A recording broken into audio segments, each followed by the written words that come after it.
53 വർഷവും 8 ദിവസവും. ദിവസം വരെ ഓർമ്മയിൽ വെച്ചിട്ടുണ്ടോ? ഇത് ദിവസം മാത്രമല്ല മോനെ, ഞാനും ഇവളും കൂടി ചെലവഴിച്ച ഓരോ നിമിഷത്തിന്റെയും കണക്കാണിത്. ഒരു തവണ ഇഷ്ടമാണെന്ന് പറഞ്ഞിട്ട് പിന്നെ വേണ്ടാന്ന് എപ്പോഴെങ്കിലും തോന്നിയിട്ടുണ്ടോ? പ്രണയം എന്ന് പറഞ്ഞ ഒരു വിശ്വാസമാണ്. പരസ്പരം നിങ്ങൾ പ്രണയിക്കുമ്പോ തമ്മിലുള്ള വിശ്വാസമാണ് പ്രണയത്തിന്റെ ശരിയായ അർത്ഥം. ആരെന്തു പറഞ്ഞാലും എന്ത് തന്നെ എവിടെ സംഭവിച്ചാലും എനിക്ക് നീയും നിനക്ക് ഞാനും എന്നാണ് അർത്ഥം. പ്രണയം എന്ന് പറഞ്ഞ അത് നമ്മുടെ മരണം വരെ ഉണ്ടാവണം. ഈ പ്രണയമെന്ന് പറയുന്നത് ആരും മരിക്കുന്നതല്ല. പ്രണയത്തിന് മരണമേ ഇല്ലെന്ന് മനസ്സിലാക്ക്. മുത്തശ്ശ, നിങ്ങളുടെ പ്രണയത്തിന് ആരും തടസ്സം വരുന്നില്ലേ? എല്ലാവരും സമ്മതിച്ചോ? അപ്പോ ഹാപ്പി മാരീഡ് ലൈഫാ? അതൊരു വലിയ കഥയാ. ഇവര് തമ്മിൽ കല്യാണം കഴിക്കാൻ 2 വീട്ടുകാരും സമ്മതിച്ചില്ല. ഇവര് വല്ലാതെ സ്ട്രഗിൾ ചെയ്തു. എങ്ങനെയൊക്കെ കഷ്ടപ്പെട്ട് വീട്ടിൽ നിന്ന് സമ്മതം വാങ്ങി. അപ്പൊ തുടങ്ങി ജാതകത്തിന്റെ പ്രശ്നം. അമ്മൂമ്മയുടെ ജാതക പ്രകാരം ഇവരെ കല്യാണം കഴിക്കുന്ന ആരാണോ അവര് മരിച്ചു പോകുന്ന.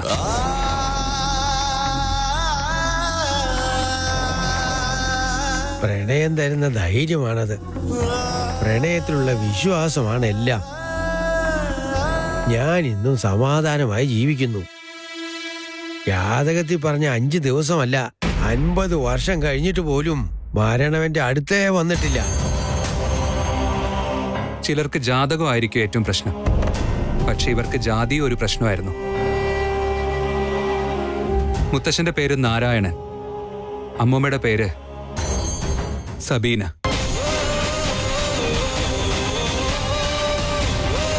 ഇവർക്ക് പരസ്പരം വിശ്വാസം ഉണ്ടായിരുന്നു. ഇവരുടെ പ്രണയം സത്യമായിരുന്നു. പിന്നെന്ത് ജാതി മതം ഇതൊന്നും നോക്കാതെ രണ്ടാളും കല്യാണം കഴിച്ചു.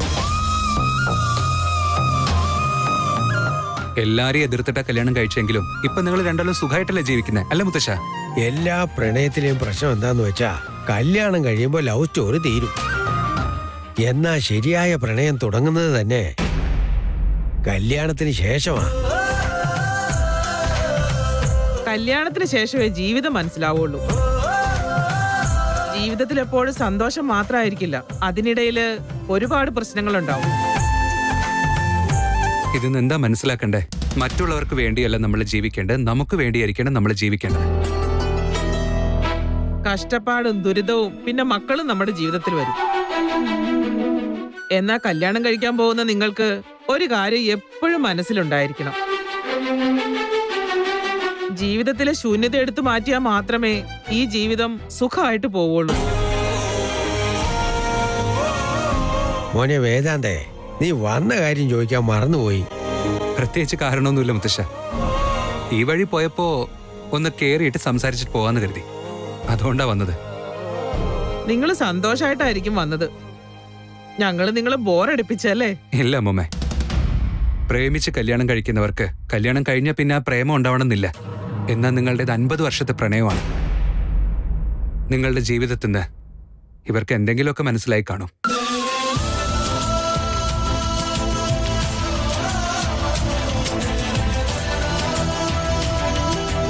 നിങ്ങൾ എല്ലാരും നന്നായി വരട്ടെ. അപ്പൊ ശരി, എന്നാ ഞങ്ങൾ പോയിട്ട് വരാം.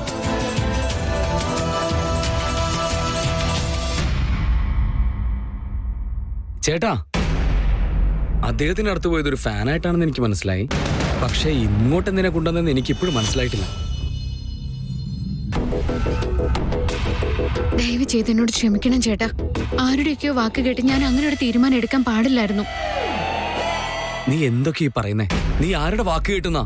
വിക്രാന്ത്, ഒരു മിനിറ്റ് അവള് സംസാരിക്കട്ടെ. വിക്കി, അത് ഞാൻ എൻഗേജ്മെന്റ് വേണ്ട എന്ന് പറഞ്ഞത് നമ്മുടെ ജാതകത്തിൽ ദോഷമുണ്ടെന്ന് എന്നോട് പറഞ്ഞതുകൊണ്ടാ. ആ ദോഷം കാരണം നമ്മുടെ കല്യാണം നടന്ന വിക്കി മരിക്കുന്ന എന്നോട് പറഞ്ഞത്. നിങ്ങൾ ആചാരവും ജാതകമൊക്കെ മറന്ന് കല്യാണം കഴിച്ചാ കല്യാണ ചെറുക്കന് മരണം എന്തായാലും ഉറപ്പാണ്. അങ്ങനെ പറഞ്ഞപ്പോ അത് സഹിക്കാനുള്ള ശക്തി എനിക്കില്ലായിരുന്നു. ഞാനതെല്ലാം സത്യമായിരിക്കുന്നു വിശ്വസിച്ചു പോയി. ആരതി, എല്ലാ കാര്യങ്ങളും മനസ്സിലിട്ട് കുഴച്ച് എല്ലാവരും ടെൻഷൻ എടുപ്പിച്ചല്ലോ. അല്ല, കാര്യം ഇതായിരുന്നു അറിഞ്ഞിരുന്നെങ്കിൽ ഞാൻ കൺവിൻസ് ചെയ്യാൻ ശ്രമിക്കില്ലായിരുന്നു. ആ പേടി കൊണ്ടാണ് ഞാൻ വിക്കിയോട് പറയാതിരുന്നത്. വിക്കി ഒരു കാര്യവും സീരിയസ് ആയിട്ട് എടുക്കില്ല എന്ന് എനിക്ക് അറിയാവുന്നതുകൊണ്ട് ഇത് നീ അങ്ങനെ തന്നെ എടുക്കുമെന്ന് ഞാൻ കരുതി. തിരുമേനി പറഞ്ഞതുപോലെ ഒന്നും സംഭവിക്കരുതെന്ന് കരുതിയിട്ടാ ഞാൻ തന്നെ ഈ ബന്ധത്തിൽ നിന്ന് അകന്നു മാറാൻ തീരുമാനിച്ചത്. ഇപ്പൊ നിനക്ക് എന്ത് തോന്നുന്നു? വേറെ ആരോ പറഞ്ഞാണ് സത്യം എന്ന് ഇപ്പോഴും തോന്നുന്നുണ്ടോ? ഇപ്പൊ മനസ്സിലായി ചേട്ടാ, ഇവിടെ ജാതകവും ജീവിതവും വേറെ വേറെയാണെന്ന് കാണിക്കാൻ വേണ്ടിട്ടാ നീ ഇങ്ങോട്ട് ഞങ്ങളെ കൊണ്ടുവന്നല്ലേ? വിക്രാന്ത്, നിങ്ങൾക്കിടയിലുള്ള തെറ്റിദ്ധാരണകൾ നിങ്ങൾ തന്നെ സോൾവ് ചെയ്യും. ഞാനവിടെ കാറിൽ വെയിറ്റ് ചെയ്യുന്നുണ്ടാവും.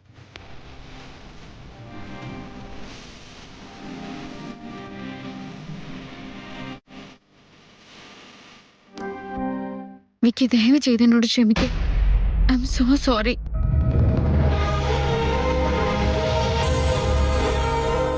സോറി ഒന്നും വേണ്ടടോ. നിന്റെ മനസ്സിൽ എന്നോട് എത്രത്തോളം ഇഷ്ടമുണ്ടെന്ന് എനിക്ക് നന്നായിട്ടറിയാം. എനിക്കും ജീവിതത്തെ പറ്റി ഇപ്പോൾ സീരിയസ്നെസ് വന്നിട്ടുണ്ട്. ജീവിതത്തിൽ എന്തെങ്കിലുമൊക്കെ ചെയ്യണമെന്ന് എനിക്കിപ്പോൾ തോന്നി തുടങ്ങി. ഇത്രയും ദിവസം ഒരുപാട് ടെൻഷൻ അടിച്ചതിൽ അവസാനം എല്ലാം ഓക്കെ ആയല്ലോ.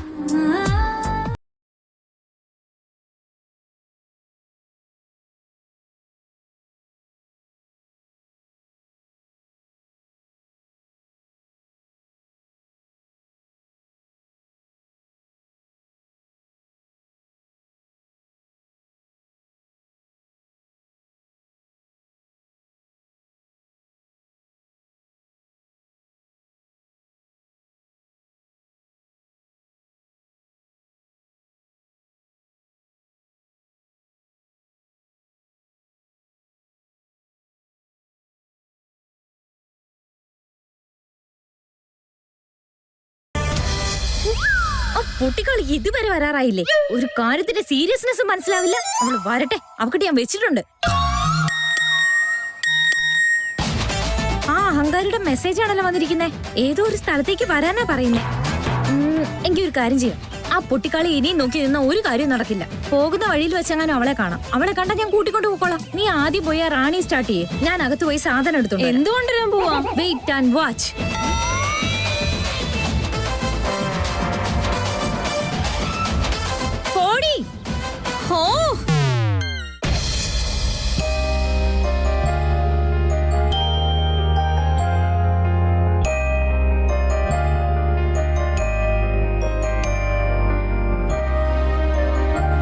ആദ്യം എന്തു പറ്റിയെന്ന് പറ. വേദാന്ത് ചേട്ടന്റെ ഫോണിൽ വിളിച്ചിട്ട് കിട്ടുന്നില്ല. വിക്കിയുടെ ഫോണാണെങ്കിൽ സ്വിച്ച് ഓഫ്. എനിക്കിതൊന്നും ശരിയായിട്ട് തോന്നുന്നില്ല സിദ്ധാർത്ഥ്. നോക്ക്, ഇപ്പൊ ഇത് ഓർക്കണ്ട. വേഗം റെഡിയാവും, നമുക്ക് അവിടെ പോയിട്ട് വരാം. ഓൺ ദ വേ ഞാൻ എല്ലാം എക്സ്പ്ലെയിൻ ചെയ്തു തരാം. ഓക്കെ, റെഡിയാവാദ്യ, നമുക്ക് സമയമില്ല. അമൂല്യ ഇപ്പൊ വിളിച്ചതേ ഉള്ളൂ. എവിടെ പോകാനാ? അമൂല്യ എനിക്ക് നന്നായിട്ട് അറിയാം. അവൾ എന്ത് ചെയ്താലും അത് കറക്റ്റ് ആയിരിക്കും. അവൾ ആലോചിക്കാതെ ഒന്നും ചെയ്യില്ലെന്ന് ഉറപ്പാ. പെട്ടെന്ന് റെഡിയാവും. നിങ്ങൾ എന്താ പറയുന്ന സിദ്ധാർത്ഥ്?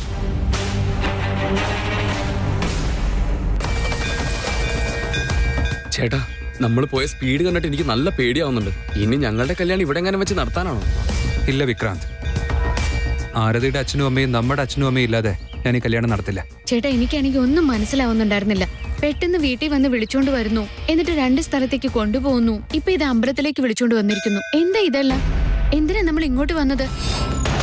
ഓരോ വ്യക്തിക്കും അവരുടേതായ സ്ട്രെങ്ത് ഉണ്ടായിരിക്കും, അതുപോലെ വീക്ക്നെസ്സും ഉണ്ടാവും.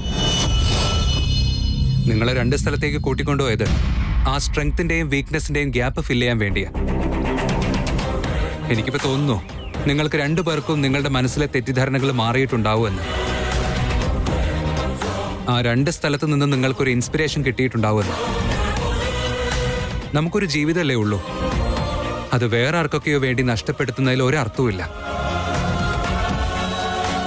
വിക്രാന്തിന് ആ വലിയ മനുഷ്യന്റെ ജീവിതം ഇൻസ്പയർ ആയെങ്കിൽ ആരതിയുടെ അന്ധവിശ്വാസം മാറാൻ ആ മുത്തശ്ശനും അമ്മയും ഒരു കാരണമായിട്ടുണ്ടാവും.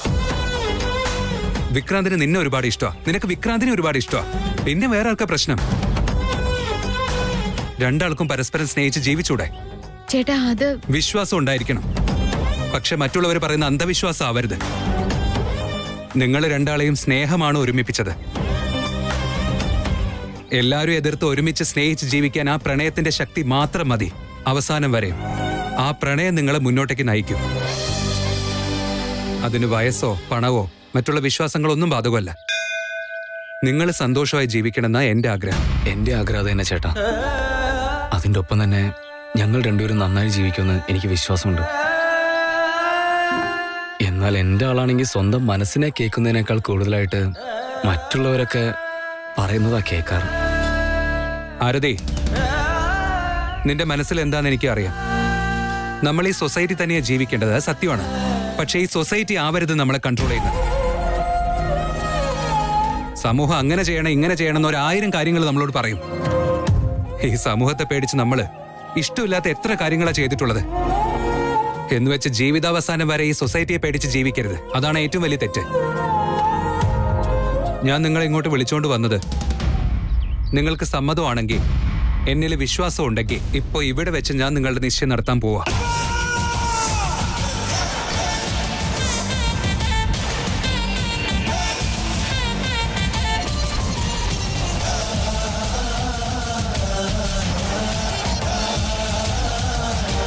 ചേട്ടൻ നിങ്ങൾ എന്തൊക്കെയാ പറയുന്നേ? ഞാൻ നിങ്ങളെ ഫോഴ്സ് ചെയ്യില്ല ആരതി. നിങ്ങൾക്ക് സമ്മതം ഉണ്ടെങ്കിലേ ഞാനിത് നടത്തൂ. എല്ലാവരും സമ്മതിച്ച് നടത്തണമെന്നാണ് എന്റെയും ആഗ്രഹം. പക്ഷെ ഇതുവരെയും എന്തൊക്കെ പ്രശ്നങ്ങൾ എന്ന് നീ ഒന്ന് ആലോചിച്ച് നോക്ക്. 2 വീട്ടുകാരുടെയും സമ്മതത്തോടെ ഇത് നടത്തണമെങ്കിൽ എന്തൊക്കെ പ്രശ്നങ്ങളുണ്ടെന്നും എത്ര കടമ്പകളുണ്ടെന്നും എനിക്ക് നന്നായിട്ടറിയാം. കാര്യങ്ങൾ ഈ രീതിയിൽ മുന്നോട്ട് പോവുകയാണെങ്കിൽ പിന്നെന്ത് സംഭവിക്കുന്ന എനിക്കറിയില്ല. നമ്മൾ ഇത്ര കാലം കഷ്ടപ്പെട്ടതിന്, ഇത്ര കാലം പ്രയത്നിച്ചതിന് ഒരു ഫലവും ഇല്ലാതെ നമ്മൾ നോക്കി നിൽക്കേണ്ട അവസ്ഥ വരും. അത് വളരെ ശരിയാ ചേട്ടാ. ഇപ്പോഴേ ഒരുപാട് അനുഭവിച്ചു കഴിഞ്ഞു. ഇവിടെ ഈ അമ്പലത്തിൽ വെച്ച് നിങ്ങൾ ആരാധിക്കുന്ന ദൈവത്തെ സാക്ഷിയാക്കി നടത്തുന്നതിൽ ഒരു തെറ്റുമില്ല. പരസ്പരം ഇഷ്ടപ്പെടുന്ന നിങ്ങൾ മറ്റുള്ളവരുടെ കാര്യം നോക്കാതെ പണവും സ്റ്റാറ്റസും പദവിയും മാത്രം നോക്കി ജീവിക്കുന്ന ആളുകളുടെ മുന്നിൽ വെച്ച് 2 വീട്ടുകാരുടെയും സമ്മതത്തോടെ പരസ്പരം ഒന്നിക്കുന്നതിനേക്കാൾ അതിലും വലിയൊരു ശുദ്ധ മണ്ടത്തരം വേറെ ഒന്നുമില്ലെന്ന് എനിക്ക് തോന്നുന്നത്. ഇത് നിങ്ങൾക്ക് ഞാൻ തരുന്ന ഒരു അവസരമാണ്. അത് സ്വീകരിക്കുന്നതും ഒഴിവാക്കുന്നതും നിങ്ങളുടെ ഇഷ്ടം. ചേട്ടാ, ആദ്യ ഷോക്കായി പോയോ? നിങ്ങളുടെ കൂടെ ഞങ്ങളും ഉണ്ട്. ആരതി, എന്താ നടക്കുന്നത്, എന്ത് ചെയ്യണമെന്നൊന്നും ടെൻഷൻ അടിക്കണ്ട. ആദ്യം വന്ന് റെഡിയാവ.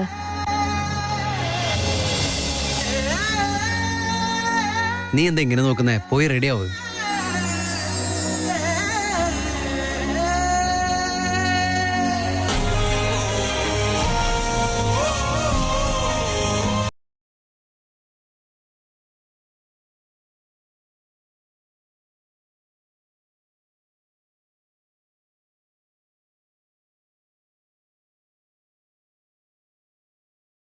പോയി കിടക്കാവോ? അല്ല, ഇനി അവളുടെ ആ റാണി പണി മുടക്കിയോ ആവോ? ടൈം സെൻസ് തീരെയില്ല. ആക്ച്വലി അവൾക്ക് ടൈം സെൻസ് അല്ല, ഒരു സെൻസും തീരെയില്ല.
നിശ്ചയം ആരതിയുടെ അല്ലേ?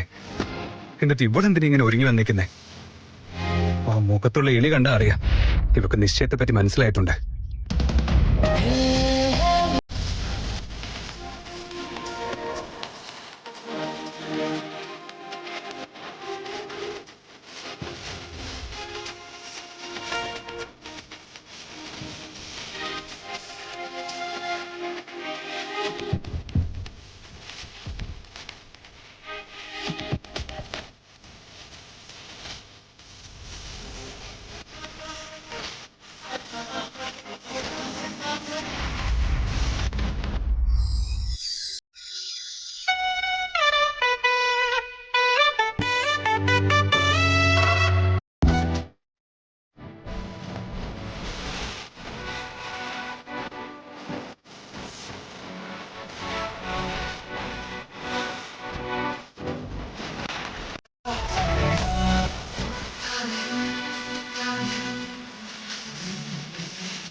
ഇന്നലെ ഞാൻ നിന്നെ കെട്ടിപ്പിടിച്ചില്ലേ, എനിക്കപ്പോ അങ്ങനെയാ തോന്നി. ഫോർ ദ ഫസ്റ്റ് ടൈം മറ്റുള്ളവരെ നിന്നെ കുറിച്ച് എക്സ്പെക്ട് ചെയ്യുന്നതിൽ നന്നായി നീ പെരുമാറി.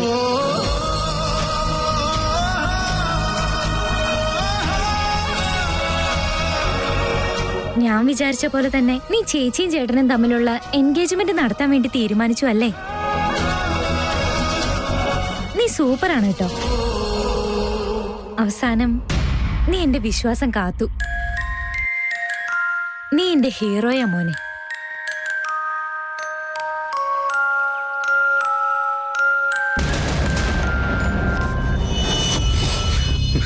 പക്ഷെ നിനക്ക്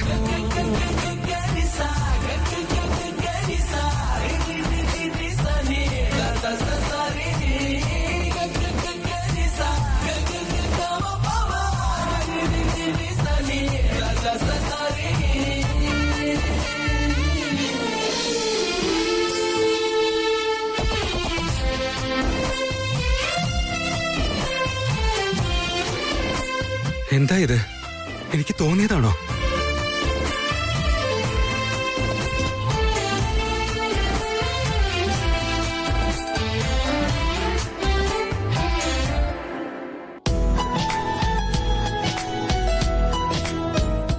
സിദ്ധാർത്ഥ്, ആരതിയും ചേട്ടനും ഒരുവിധം റെഡിയായി കഴിഞ്ഞു. ഇനി അടുത്ത പരിപാടി നോക്കാലോ? ആ ശരി. ആദ്യ എന്താ പറ്റിയേ? അങ്ങോട്ടൊന്ന് നോക്കിയേ.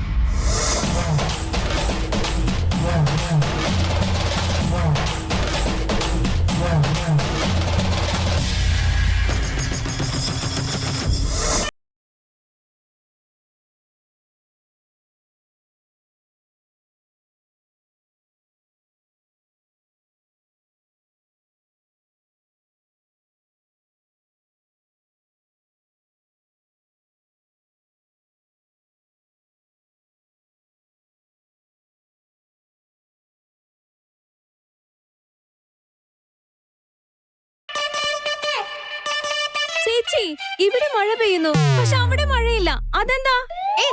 ഇവിടെ മഴയുണ്ട്, അവിടെ മഴയില്ല, അത്ര തന്നെ. ചിലപ്പോ നമ്മുടെ വീടിന്റെ മുമ്പിലും അപ്പുറത്തെ റോഡിലും ഒക്കെ ഇങ്ങനെ സംഭവിക്കാറില്ലേ? ഇപ്പൊ നീ അത് നേരിട്ട് കണ്ടതേ ഉള്ളൂ. നീ ഒരുപാട് ഭാഗ്യം ചെയ്തവളാണ് മോളെ. ഭാഗ്യവും നിർഭാഗ്യവും ഒക്കെ പിന്നത്തെ കാര്യം. ഇപ്പൊ ഞാൻ അവന് ശരി.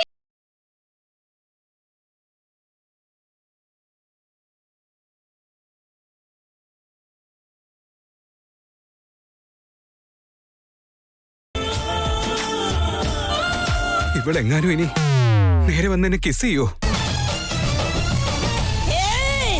ഏയ്, നീ എന്താ നിന്നെ പറ്റി കരുതിയിരിക്കുന്നേ? നീ എന്ത് ചെയ്താലും ഞങ്ങളത് കണ്ട് വെറുതെ ഇരിക്കുമെന്ന് വിചാരിച്ചോ? ഞങ്ങളുടെ ചേച്ചി എവിടെ? അല്ല, ഞങ്ങളുടെ ചേച്ചിയെ ഞങ്ങളുടെ വീട്ടിൽ നിന്ന് പിടിച്ചോണ്ട് പോകാൻ അതിന് ധൈര്യം ഉണ്ടോ നിനക്ക്?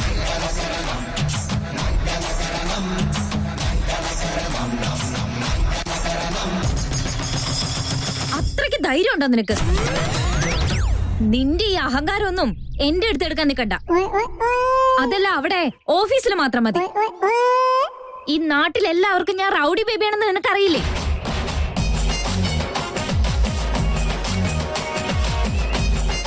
എന്താ എന്താ ഇങ്ങനെ തുറച്ചു നോക്കുന്നേ? എന്തോ നിന്റെ അടുത്ത് കുറച്ച് സൗമ്യമായിട്ട് പെരുമാറുന്ന കരുതിയപ്പോ നീ എന്ത് ചെയ്താലും കൈയടിച്ച് പാസ്സാക്കുന്ന നീ വിചാരിച്ചോ? എന്തെങ്കിലും പറയ്. എന്തെങ്കിലും വെറുതെ നിൽക്കുന്നേ? നിന്റെ നാക്ക് ഇറങ്ങിപ്പോയോ? അതോ നിന്റെ മീറ്റർ ഓഫ് ആയി പോയോ? മറുപടി പറയാൻ.